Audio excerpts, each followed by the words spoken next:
번째 주일 예배를 시작하겠습니다. 찬송가 442장입니다. 저 장미꽃 위에 있을 아직 맺혀 있는 그때에 귀에 은은히 소리 들리니 주 음성 분명하다. 주님 나와 동행을 하면서 나를 친구 삼으셨네. 우리 서로 받은 그 기쁨은 알 사람이 없도다. 그 청아한 주의 음성 우는 새도 잠잠케 한다. 내게 들리던 주의 음성이 늘 귀에 쟁쟁하다. 주님 나와 동행을 하면서 나를 친구 삼으셨네.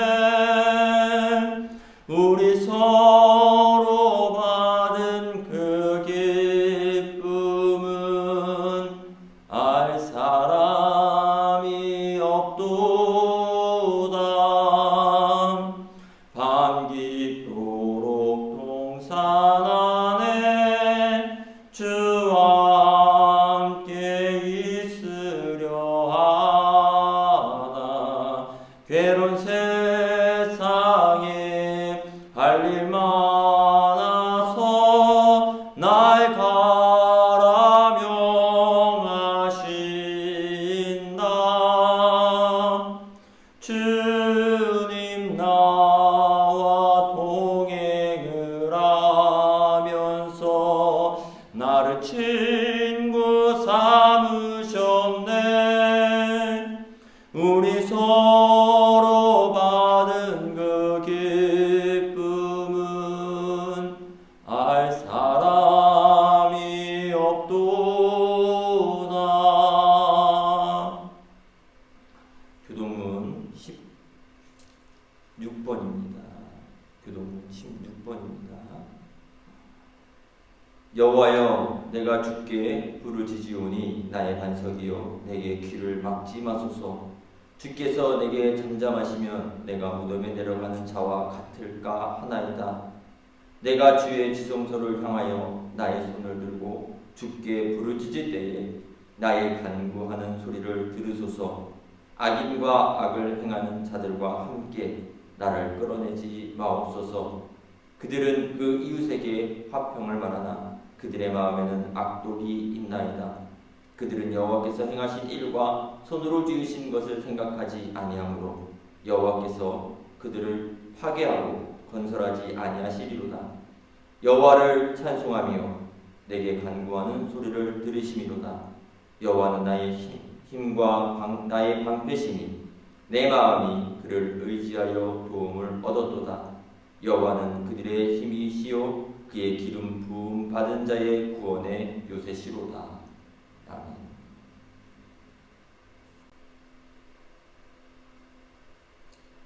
다같이 사도신경으로 신앙 고백하겠습니다. 전능하사 천지를 만드신 하나님 아버지를 내가 믿사오며 그 외아들 우리 주 예수 그리스도를 믿사오니 이는 성령으로 잉태하사 동정녀 마리아에게 나시고 본디오 빌라도에게 고난을 받으사 십자가에 못 박혀 죽으시고 장사한 지 사흘 만에 죽은 자 가운데서 다시 살아나시며 하늘에 오르사 전능하신 하나님 우편에 앉아 계시다가 저리로서 산 자와 죽은 자를 심판하러 오시리라. 성령을 믿사오며 거룩한 공예와 성도가 서로 교통하는 것과 죄를 사하여 주시는 것과 몸이 다시 사는 것과 영원히 사는 것을 믿사옵나이다. 아멘. 찬양 2장입니다. 찬양 성부 성자 성령 성삼일체께 영원 무궁하기까지 영광을 돌리세 영광을 돌리세.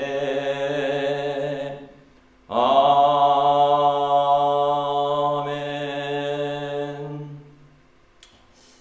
기도하겠습니다. 사랑과 은혜가 충만하신 하나님, 오늘도 주의 날을 맞이하여 안전하고 하늘의 보호하심으로 이 성전에 오르게 하심을 감사와 영광을 올려드립니다. 주님, 이 시간 우리가 회개의 기도를 하기 원합니다. 우리의 잘못된 신앙으로 주의 얼굴과 이름을 헛되게 하는 우리의 삶과 행동을 이 시간 회개하오니 그 크신 국률하심으로 이 연약한 죄인을 용서하여 주시옵소서. 다시금 용서받은 하나님의 자녀로 복음 위에 바로 서며 순종하는 삶이 되게 하시고 예배함에 있어서 믿지 않는 모든 이들에게 본이 되어 세상의 빛과 소금으로 감당해 나아가는 귀한 자녀의 삶이 되게 하여 주시옵소서. 이 예배를 주관하시고 이끌으시어서 안전과 평안, 기쁨이 넘치는 예배가 되게 하시고 영적, 육적 질병이 회복되는 영광의 예배가 되게 하여 주시옵소서. 예배하는 모든 이와 함께 하시는 하나님께 감사드리며 우리의 대언자가 되어주시는 주 예수 그리스도 이름으로 간절히 기도하옵나이다. 아멘.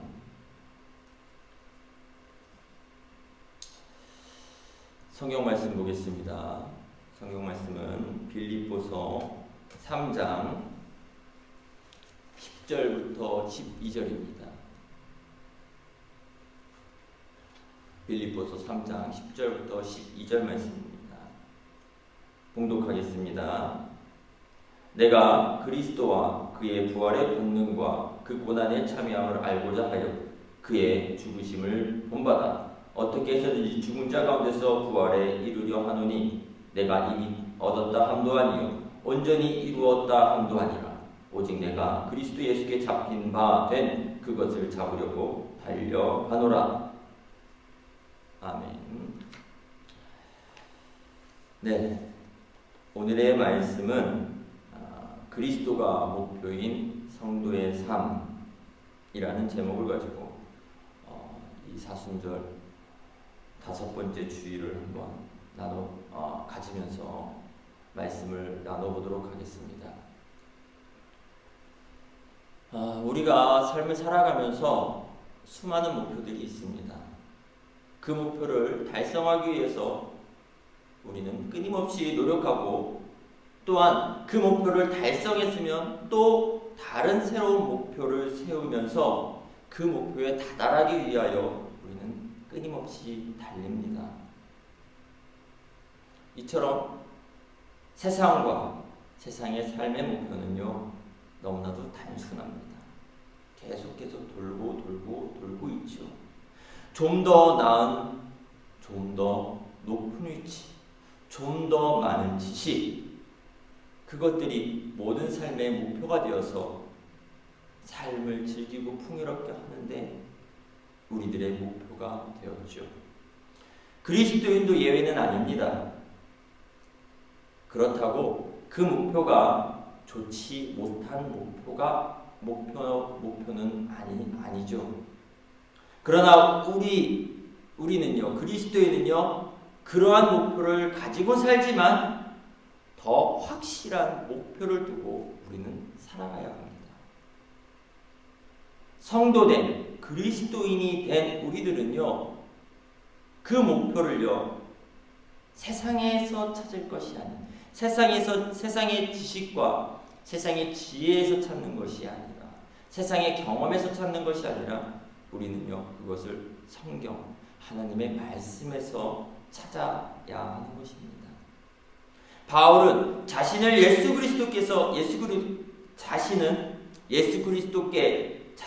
그리스도를 잡으려 표대를 향해 쫓아가는 사람으로서 그의 자신을 표현합니다.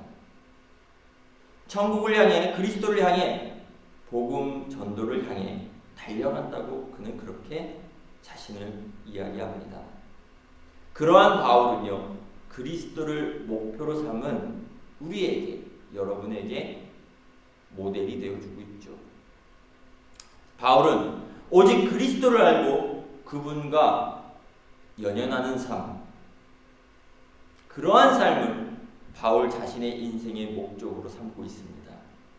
그래서 자신이 신뢰하던 인간적인 자랑거리들을 모두 버렸습니다. 그리고 오직 그리스도를 믿음으로 영원한 생명의 부활에 이르도록 그는 노력한다라고 고백하고 있죠. 바울이 그리스도를 인생으로 목표로 삼기 전 그의 삶이 어땠습니까? 그가 신뢰하고 자랑했던 육체적 배경, 재능 또는 의식이나 유전, 이러한 것들이 그가 그리스도를 만나기 전에 자랑했던 것들입니다. 바울은 그러한 것들을 7가지로 열거해주고 있습니다. 그것을 우리 한번 나눠보도록 하겠습니다. 그 가운데요, 4가지는 부모로부터 물려받은 것을 이야기해주고 있죠. 첫 번째는요, 유대인의 혈통으로 그는 출생한 것에 대해서 열거합니다. 그는요, 8일 만에 할례를 받은 사람이죠. 그는 전통적인 히브리인입니다. 어떤 율법주의자들보다 더 우월한 혈통을 가진 사람이 바울입니다. 그는 종교적 혈통을 자랑하고 자부심에 대해 강했다고 예수 그리스도를 만나기 전에 자신을 고백을 합니다. 이것이 예수 그리스도를 목표로 삼기 전의 인생의 모습입니다. 지금 많은 사람들 가운데 또한 모태신앙이라는, 태어나서부터 신앙을 가진 사람들, 그것을 내세우는 사람들이 있습니다. 혈통. 부모가 좋은 신앙이요, 충성된 그리스도인이라고 해서 그 구원이 이어지거나 대물림되는 것이 아닙니다. 좋은 신앙은 유산으로 물려줄 수 있지만 구원과는 무관하다는 것입니다. 두 번째는요, 하나님의 선택된 백성이요, 그를 따르는 권리와 특권에 대해서 이야기합니다. 바울은 이스라엘 족속입니다. 이스라엘 족속이란 여러 민족 가운데 특별히 선택된 나라, 즉 선민이라는 의미를 가집니다. 선민은 하나님과 언약을 맺은 백성으로서 하나님의 백성이라는 자부심을 가지게 하는 자랑입니다. 그러나 아브라함의 후손이라고 해서 다 언약 백성이 되는 것은 아닙니다. 오직 이삭 그리고 그의 아들 중 야곱에게서 난 자들만 언약 백성이라고 하죠. 그것이 이스라엘 족속입니다. 이스라엘은 이삭의 전통을 계승한 야곱 하나님께서 받은 복된 이름입니다. 바울은 자신의 혈통적 이방인의 피가 섞이지 않은 순수 이스라엘 족속임을 내세웠던 사람들입니다. 그러나 바울은 얘기하죠. 하나님의 백성은 결코 특정 민족으로 한정 지으시지 않는 분이라는 것. 특히 새 언약 안에서는요, 그리스도를 고백하는 사람이 곧 하나님의 백성임을 명시해주고 있습니다. 하나님의 은혜로 말미암아 그리스도를 고백하면 누구나 하나님의 백성이 될 수 있음을 밝힙니다. 하나님의 나라는요, 혈연 공동체가 아닌 신앙 공동체이기 때문입니다. 세 번째는요, 이스라엘 중에서도요, 엘리트이자 가장 귀한 족속이었습니다. 바울 자신을요, 베냐민 지파라고 자랑합니다. 베냐민 지파, 이스라엘의 12지파 중에서 가장 작은 지파입니다. 그러나 12지파 중에서 엘리트요 최고 위에 있는 귀족으로 높이 평가되는 지파가 이 베냐민 지파입니다.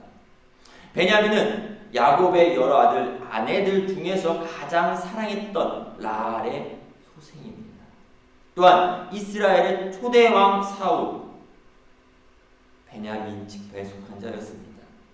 그리고 베냐민 지파는요, 군대에 있어서 가장 중요한 직분을 맡은 지파가 바로 이 베냐민 지파입니다. 분열 왕국 시대에 남왕국 유다에 속했으며 포로 귀환 이후에는 유다 지파와 더불어 성전 재건의 주축 세력이 이 베냐민 지파입니다. 현대 그리스도인들 가운데, 신앙인들 가운데 가장 유명한 교회에 속해 있고 유명한 목회자 교회에 있다는 것이 구원이 자동으로 얻어진다는 것으로 여기는 사람들이 많이 있습니다. 바울의 고백 속에서 우리의 구원은요, 그러한 것들 배경이 아니라요, 오직 예수 그리스도를 믿을 때 얻어짐을 우리는 명심해야 할 것입니다. 네 번째는요, 자신의 피 속에 순수한 히브리의 피가 흐르고 있다라고 얘기합니다. 바울은 히브리인 중에 히브리인이라고 본인을 소개합니다. 자랑합니다. 히브리인이라는 건 건너편에 있는 지방에서 건너온 사람이라는 뜻을 가집니다. 유브라데 강을 건너 이주한 아브라함에게 붙여진 이름이죠. 그때부터 아브라함 후손들도 히브리인으로 불려집니다. 바울은 혈통뿐만 아니라 언어, 관습에 있어서 순수한 유대임을 본인은 강조합니다. 실제로 그는 유대인 방식으로 히브리 말로서 양육된 사람이었습니다. 그러나 그리스도 안에서 인종과 문화를 넘어서 모두가 한 가족임을 바울은 이제 말할 수 있게 된 것입니다. 바로 예수 그리스도를 만난 이후의 인생이 그렇다라는 거죠. 바울이 예수를 인생의 목표로 삼기 전에 자랑했던 자신의 업적 또한 있었습니다. 다섯 번째는요, 외적인 종교적 자부심이 강했습니다. 바울은 율법으로는 바리새인이라고 자랑하고 있습니다.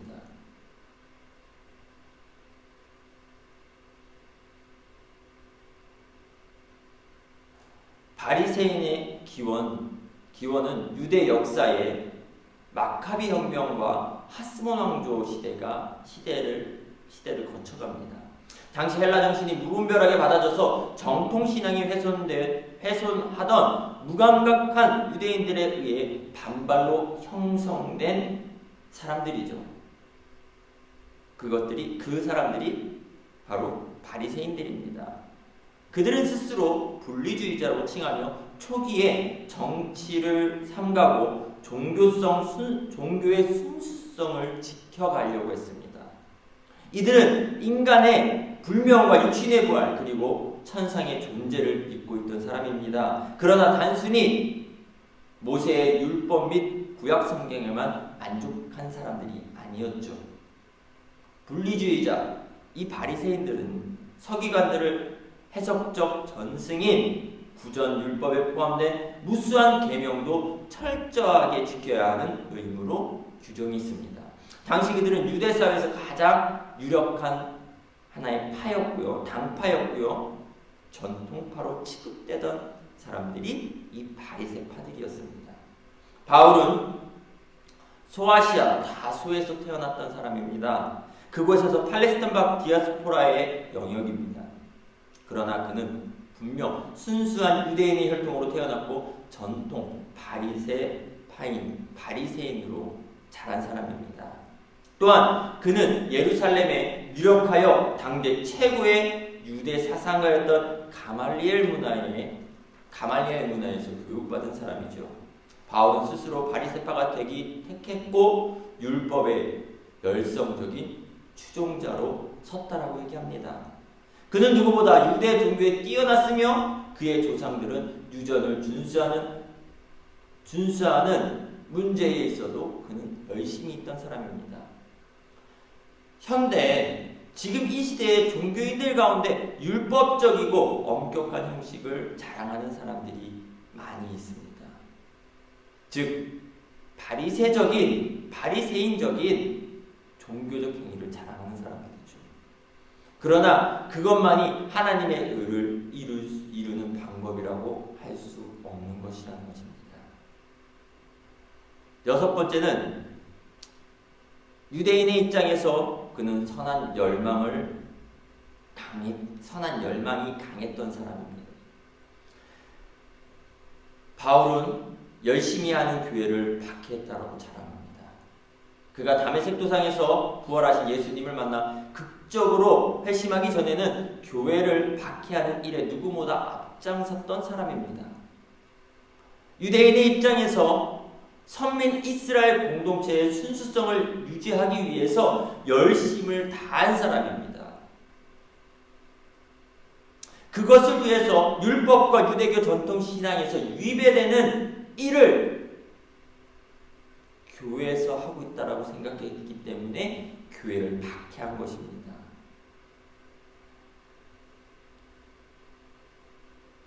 바울의 교회의 박해는요, 다른 사람들, 타인의 주문에 의한 것이 아닙니다. 아무도 저지할 수 없는 강한 자신의 의지로서 교회를 박해한 것입니다.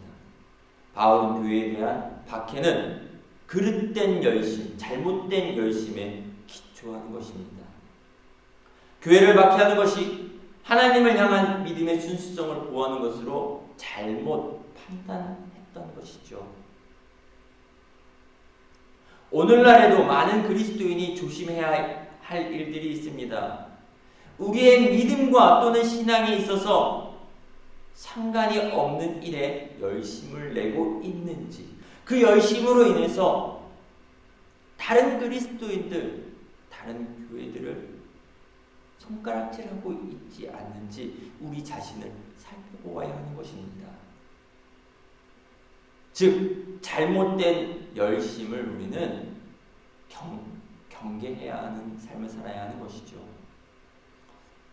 일곱 번째는요, 율법적 표준에 의하면 참으로 흠없고 완벽한 사람입니다. 바울은 자신이 율법의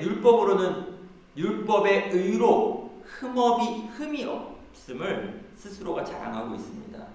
즉 행위에 의한 의를 자랑하는 것입니다. 그는 어려서부터 율법을 준수했던 사람이죠. 또한 하나님의 주신 율법을 그 어느 누구보다도 더 잘 지켰다라고 생각하고 믿었던 사람입니다. 그래서 율법에 대해서는 그 스스로가 너무나도 자신만만했던 사람입니다. 그러나 율법을 단 한 조항이라도 예외 없이 완전히 지킬 수 있는 사람은 이 세상에 없습니다. 그러므로 율법을 완전히 의롭거나 흠없는 사람이, 율법으로부터 완벽하거나 흠없는 사람이 될 수는 아무도 없다라는 것입니다. 그러므로 율법의 의, 즉 율법에 대한 형식적인 순종으로 그는 구원에 이르지 못한다 라고 말해주는 것입니다. 그리스도를 믿음으로써 하나님의 의에 이르게 된다는 것입니다. 그 누구도 이것에 대해서는 예외일 수는 없습니다. 바울은 예수 그리스도를 만난 후 의라는 것이 그에게 이해의 관점이 완전히 뒤바뀌어졌습니다. 그의 행위에 있어서 죄인 중에 그는 괴수라고 고백하고 있다는 것.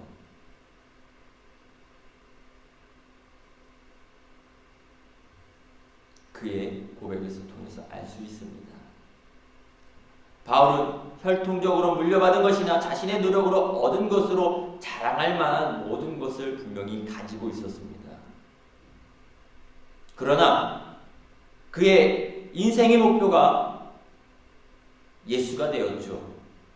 그리스도를 알고 그리스도를 위하여 자랑할 만한 모든 것을 이제는 그는 배설물로 여기고 모두 다 버려버립니다. 바울의 선택은 분명합니다. 뒤에 있는 것을 잃어버리고 앞에 있는 표대, 예수 그리스도의 표대만 향해 달려갑니다. 그 육상경주에서 나선 사람이요, 목표점만 바라보며 앞으로 달려갑니다. 결승선만 보고 달려갑니다. 이전의 것을 생각하고 뒤를 바라본다면요, 늦춰질 뿐만 아니라 방향성을 잃을 수도 있습니다. 루세 안에 어떠합니까? 천사들이 분명 뒤를 돌아보지 말고 앞만 보고 가라고 명령했습니다. 그러나 그녀는 어떠합니까? 뒤를 돌아봅니다. 누가복음 9장 62절의 말씀에 예수께서 이르시되 손에 쟁기를 잡고 뒤를 돌아보는 자는 하나님의 나라에 합당하지 아니하니라 하시니라 라고 말씀해 주고 있습니다. 바울은요, 뒤에 있던 자신의 그 모습들, 아까 7가지 열거해줬던 그 모습들을요, 적극적으로 잊어버리고 버리려고 노력했습니다. 신앙인에게 있어서 이전의 일들에 매여 있다면요, 앞으로 나아가는 일에 있어서 방해가 될 것입니다. 하루속히 하나님께서는요, 우리가 회개하는 이전의 죄에 대해서는 분명히 기억하지 않으신다라고 얘기합니다. 그 이유가 뭡니까? 우리가 하나님 앞으로 나아가야 하기 때문입니다. 그리스도가 목표인 인생은 이전에 유익하던 것들, 그 모든 것을 해로 여길 줄 알아야 하는 것입니다. 바울에게 있어서 이전에 유익한 것, 유대교의 자랑이 되었던 것, 당시에 자신이 누리고 있던 혈통적이고 기득권과 종교적인 기득권층들이 있었습니다. 그러나 그 모든 것들이 하나님의 의를 얻는 데는 방해의 물일 뿐더러 부익함을 그는 깨달았습니다. 그리고 과감하게 그 전에 이전에 있던 모든 것들을 내어 던져버립니다. 예수 그리스도를 인생의 목표를 삼을 때 분명 세상적 기준에서는 큰 손해가 있을 수 있습니다. 그러나 그리스도를 아는 지식이 세상에서 가장 고상하기 때문에 그 손해를 감수하는 것입니다.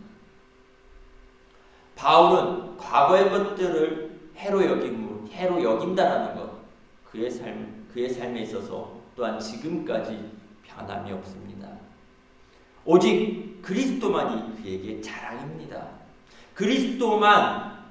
그리스도를 위해서 향해 가고 있는 바울은 가까워지면 가까워질수록 그 생각이 변함이 없고 더욱 깊어집니다.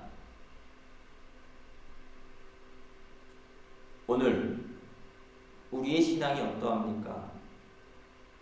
우리 스스로가 만든 규칙이 하나님의 말씀보다 앞서고 있지 않는지, 또는 신앙의 생활이 연수가 오래되어서 나와 다르게 신앙생활을 한다고 다른 시선으로 바라보고 있지는 않았는지,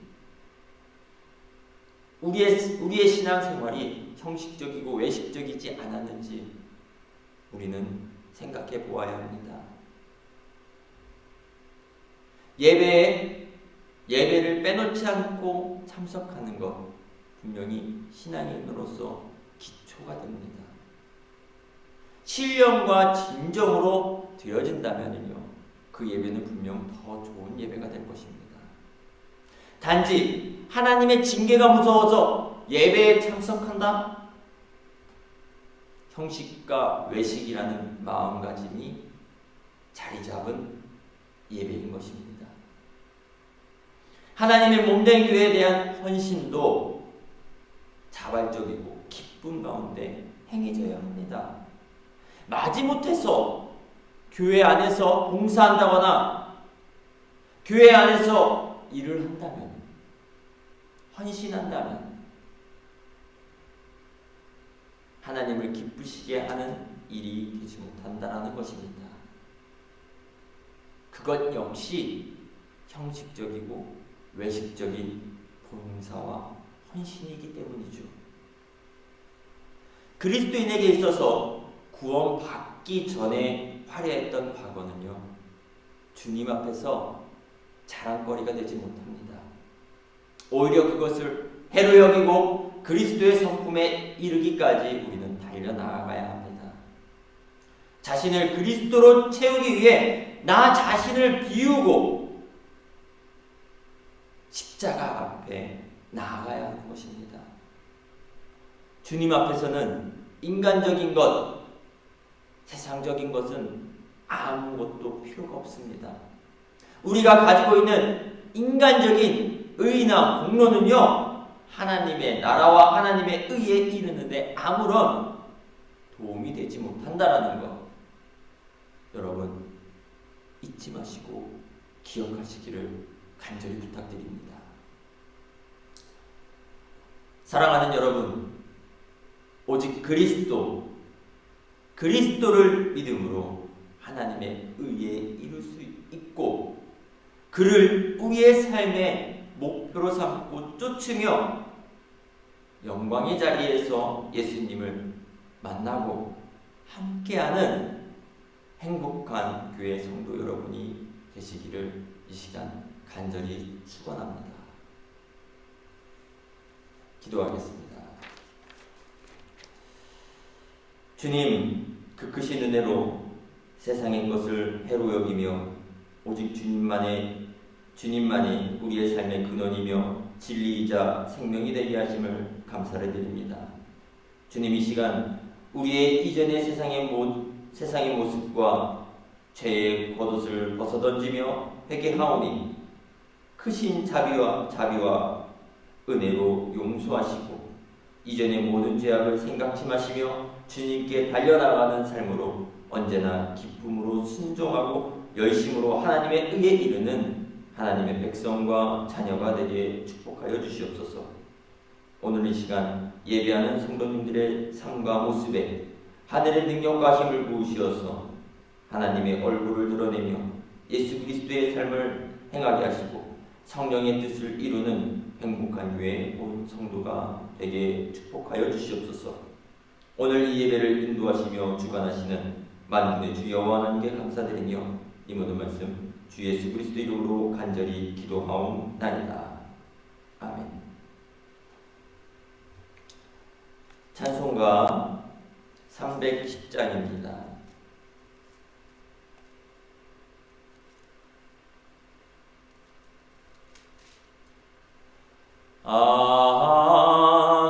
하나님의 은혜로 있을 데 없는 자 왜 구속하여 주는지 난 알 수 없도다.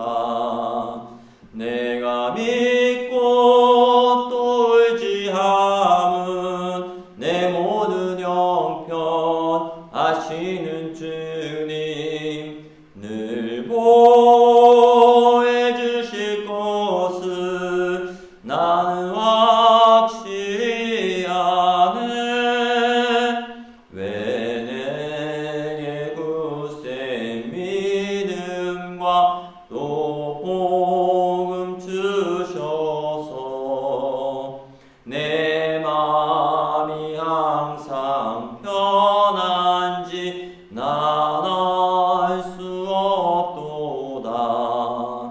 내가 믿고 또 의지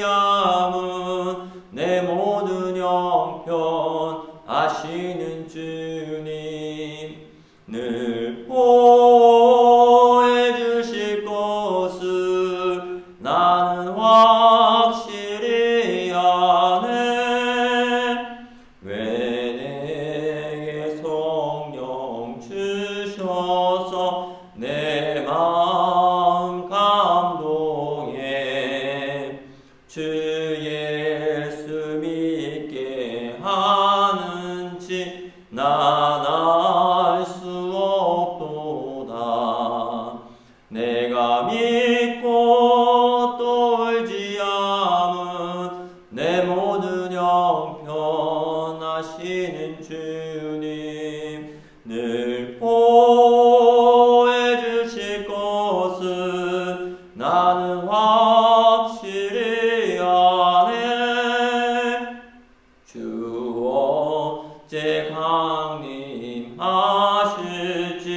혹밤에 혹낮에 또 주님 만날 그곳도 난 알 수 없도다. 내가 믿고 또 의지함은 내 모든 형편하시는 주님 늘 보호해 주실 것을 나는 확실히 아네. 축도하겠습니다.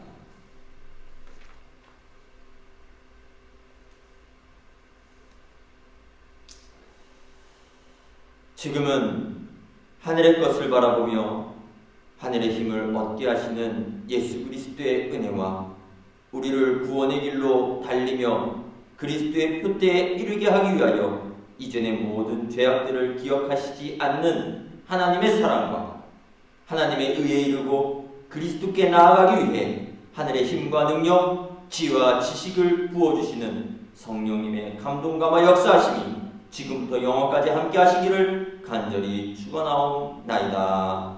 아멘.